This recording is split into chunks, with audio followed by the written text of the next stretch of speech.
करके भगवान को भूला हुआ व्यक्ति अगर कितना भी धनवान या कितने भी ऊंचे पद पर चला जाए, उस आदमी की कभी प्रशंसा मत करना। क्यों? क्योंकि वो धन संपत्ति तो छूट जाएगा, लेकिन उसकी आत्मा नीच जोनी में चली जाएगी, इसलिए वो प्रशंसा के योग्य नहीं है। प्रशंसा उसकी करो जो लोक के साथ साथ परलोक भी संवार लेता हो।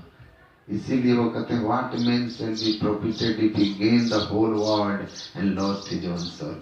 उस आदमी की क्या महिमा जो सारी दुनिया में अपनी जय जयकार करवा लिया, लेकिन अपने कल्याण के लिए, शरीर के बाद के आत्मा के लिए उसने कोई व्यवस्था न की, अधोगति में चला गया। खूब जय जयकार हुआ, दुनिया में बड़े पद पर पहुंच गए, लेकिन परिणाम क्या है कि भक्ति नहीं की तो मुक्ति नहीं हुई, भक्ति नहीं की ऊंची परलोक नहीं संवरा, परलोक जिसका नहीं संवरता उसका ये लोक भी बाद में दुखी हो जाता है। आप देखते हैं बच्चा में हम लोग जितने खुश थे जवानी में उतने आनंद में रहते हैं। बच्चा टेंशन फ्री, जवान को टेंशन। बस उम्र बढ़ रही है तो जैसे बच्चा में हम एकदम आनंद में थे, खेलते कूदते मस्त थे, जवान हुए तो खेलते कूदते मस्त क्यों नहीं रहे? हम दुखी क्यों हो गए? उम्र बढ़ने के साथ हमारा आनंद बढ़ा, जीवन की शांति बढ़ी, उल्टा हुआ। उम्र बढ़ता गया और हम दुखी होते गए, चिंता में फंसते गए। क्यों? तो इसीलिए कि उम्र बढ़ता गया तो हमारी बुद्धि जो है वो भोगवती होती चली गई। अगर हम भगवान की भक्ति को जीवन में धारण करके रहते बचपन से ही, तो हमारा संसार भी बढ़ता और हमारे अंदर की शांति भी बढ़ती। लेकिन हम अपने अंदर में भगवान को नहीं बसाते, उनको नहीं। बच्चा भगवान का रूप है बोलते हैं ना, क्यों? वो सुने होंगे ना कि एक आदमी अपने बेटे को सिखाकर भेजा कि जाओ कह देना पापा घर में नहीं है। कोई आया तगादा करने तो बेटे को सिखा के भेज दिया, जाओ कह देना पापा घर में नहीं है। वो बच्चा गया और जाके कहा, अंकल पापा बोले कि जाओ कह दो घर में पापा नहीं है। क्यों? निश्चल हृदय का, निष्कपट हृदय का है, कल छपट नहीं है, इसलिए भीतर आनंद है। बड़ा होते जाता है, हम कहते हैं होशियार हो गया, मतलब झूठ बोलने में तेज हो गया तो होशियार हो गया, और अगर सही बात बोल दिया तो नहीं, बेवकूफ है। तो वो उस समय उसके हृदय में काम क्रोध लोभ ये सब छल कपट नहीं रहता, इसीलिए आनंद रहता है। हम लोग बड़े होते जाते हैं तो हमारे हृदय में सब छल कपट भरते चला जाता है, तो हम उम्र से बड़े हो जाते हैं, लेकिन हृदय गंदा हो गया ना, तो गंदगी में शांति रहेगी। आप फुलवारी में जहाँ जाओगे मन एकाग्र हो जाएगा, आ कहीं मरा हुआ कोई सड़ा हुआ लाश हो तो मन कैसे चंचल हो जाता है, नाक पर कपड़ा रख के भागते हो वहां से। तो जिसका हृदय वैसे ही गंदगी से भर गया उसको शांति रहेगी। कितना भी धन संपत्ति हो जाए, हृदय विकारी है, शांति नहीं होगी। शांति का हृदय नहीं है, हृदय पवित्र नहीं तो शांति नहीं।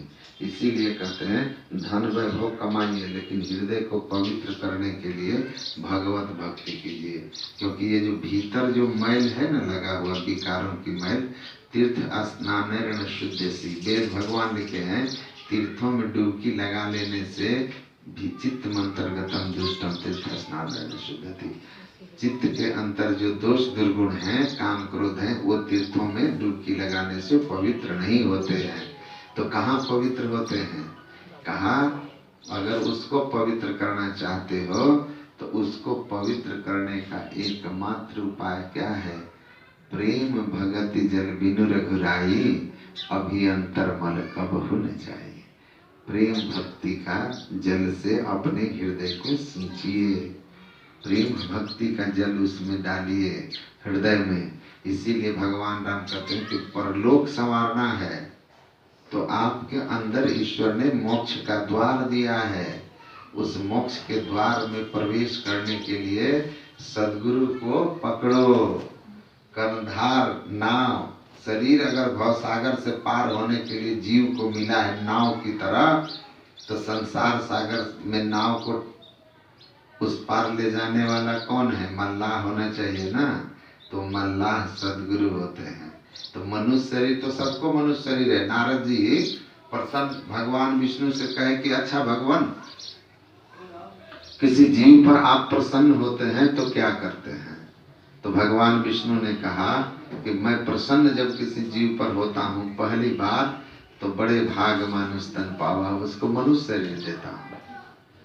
कहा जब उसी जीव पर दूसरी बार प्रसन्न होते हैं तब तो बड़े भाग पाइए सत्संग। उनको दूसरी बार प्रसन्न होता हूँ तो सत्संग देता हूँ, सत्संग देता हूँ। क्यों? कि सत्संग जो है सब सुख का आधार। बिनु सत्संग विवेक न होई। सत्संग से विवेक होता है, धर्म और अधर्म को पहचानना। मनुष्य शरीर मिला तो किस लिए मिला, ये जानने के लिए। क्या हम केवल इसी दुनिया में इसीलिए आए हैं? जैसा गीता में, उत्तर गीता में भगवान ने कहा कि आहार निद्रा भय मैथुनम च समान में तत् पशुभिर नराणाम ज्ञानम नराणाम अधिकम विशेषो ज्ञाने नीना पशु समाना।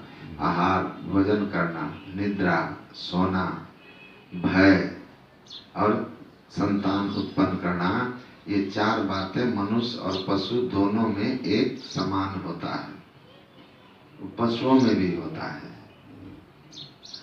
लेकिन मनुष्य कैसे बनता है? मनुष्य ज्ञान से मनुष्य होता है। पशु में वो ज्ञान विवेक नहीं होता जो मनुष्य में होता है। आप रिश्तों की पहचान करते हैं क्योंकि आपको विवेक है। पशुओं में रिश्तों की पहचान नहीं होती। पशु में होता है। कभी सुने हैं कि गाय बीमार है तो उसका बैल बच्चा जो है बेटा उसके लिए घास लाता हो, या गाय मर गई तो बेटा उसका उसके लिए शोक मना रहा हो? कभी सुने आप? कुछ नहीं। चिड़िया को देख लीजिए, दो बच्चे हैं, बड़े हो जाएंगे, अलग होकर घोंसला बना लेंगे। वो पुराने चिड़िया जो उनके माँ बाप हैं, वो बीमार हो गए तो दाना ला के मुंह में डाल के खिलाता है? नहीं खिलाता है। माता पिता के प्रति वो कर्तव्य को नहीं जानता है, क्योंकि उसमें विवेक नहीं है, ज्ञान नहीं है। मनुष्य में है। अगर मनुष्य भी वैसा ही हो तो भगवान कहते हैं पशु भी समान है, पशु के समान है। गांव में लोग पहले ट्रैक्टर नहीं था तो बैल से खेती करते थे।